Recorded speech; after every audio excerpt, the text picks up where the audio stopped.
கூட நாடாளுமன்றத்தில் நான் பேசிய போது ஒரு பிஜேபி உறுப்பினர் இருந்து கேட்டார், அரசியல் சட்டத்தை காப்பாற்றுவதற்காக இவ்வளவு கூப்பாடு போடுகிற ராஜா,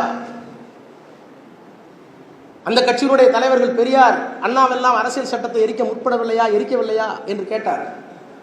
உண்மைதான், பெரியார் அரசியல் சட்டத்தை எரித்தார், எரிக்க வேண்டும் என்றார், கைதாகி சிறை பெற்றார். அவரோடு சேர்ந்து 2000 பேர் சிறையில் இருந்தார்கள், குடும்பத்தோடு, கை குழந்தையோடு சிறையில் இருந்தார்கள். எதற்காக எரித்தார்? அன்டச்சபிலிட்டி இஸ் அபாலிஷ்ட், தீண்டாமை ஒழிக்கப்பட்டு விட்டது. ஆனால் அரசியல் சட்டத்தினுடைய 26 உள்ளிட்ட பல பிரிவுகளில் சாதி ஏற்றுக்கொள்ளப்பட்டிருக்கிறது. அதனாலதான் இந்து நாங்கிற சட்டமே கிடையாது. இன்றைக்கும் 4 வர்ண அமைப்பு உண்டு. எந்தெந்த ஜாதிக்கு எந்தெந்த பழக்கம், திருமண உறவு முறை, அந்தந்த ஜாதிக்கு எப்படியெல்லாம் பழக்க வழக்கம் இருக்கிறதோ அதையெல்லாம் அரசியல் சட்டம் ஏற்றுக்கொள்ளக்கூடிய அளவுக்கு ஒரு சட்டத்தை உருவாக்கி இருக்கிறார்கள். அதை கொளுத்த வேண்டும் என்றுதான் கொளுத்தினார் பெரியார்.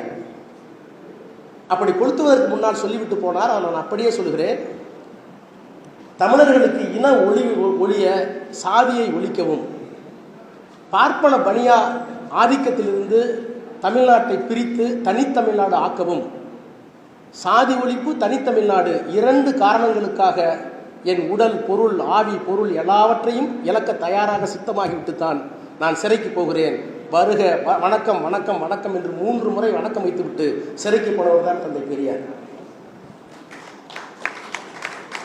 அதற்கு பிறகு அண்ணா வந்தார். எங்களுடைய கோரிக்கை நியாயம்தான்.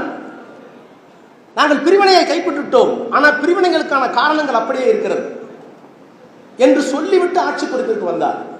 நான் இன்னொன்று சொல்லுகிறேன், 2 கலாச்சாரம் என்று சொன்னேன் அல்லவா, அதை நாடாளுமன்றம் ஒப்புக்கொண்டதா? இந்தியா ஒப்புக்கொண்டார்களா? இன்றைக்கும் ஏக இந்தியா, திராவிடம் பொய் என்று சொல்லுகிறார்களே, இங்கேயே கிளம்பி விட்டார்களே திராவிடம் இல்லை என்று, திராவிடம் பொய் என்று. சொல்லாராய்ச்சியில் மிகப்பெரிய ஆய்வாளர் இருந்த பாவாணர் திராவிடத்தை ஒப்புக்கொண்டார். சொல்லாராய்ச்சியில் மிகப்பெரிய மகானாக இருந்த பாவலரேறு பெருஞ்சித்திரனார் ஒப்புக்கொண்டார். திராவிட முன்னேற்ற கழகத்திற்கும் அவர்களுக்கும் எத்தனையோ இடையூறு வந்திருக்கிறது, முரண்பாடு வந்திருக்கிறது. பாவாணர் எல்லா நேரத்திலேயும் பெரியாரை ஒப்புக்கொள்ளவில்லை. பெரியாருக்கு இருக்கிற மிகப்பெரிய சங்கடம், பெரியார் இந்த மொழி மீது காதல் கொண்டவர் அல்ல. எனக்கு தேசாபிமானமும் கிடையாது, பாஷாபிமானமும் கிடையாது.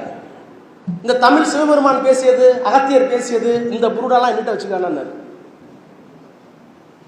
தமிழ் ஒரு மொழி, அது இந்த மக்களை இணைக்க வேண்டும். அதில் சொல்றதுக்கு நல்ல கருத்துக்கள் இருக்கா, ஏற்றுக்கணும். அவர் தான் எழுத்து சிறுத்தை கொண்டு வந்தார்.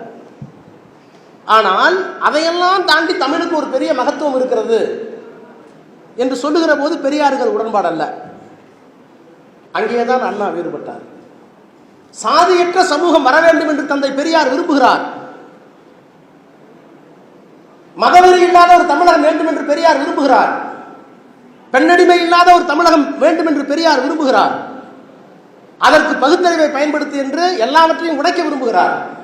உடைக்கட்டும், ஆனால் அதற்கு மார்க்கம் இருக்கிறது என்று கண்டுபிடித்தவர் அண்ணா.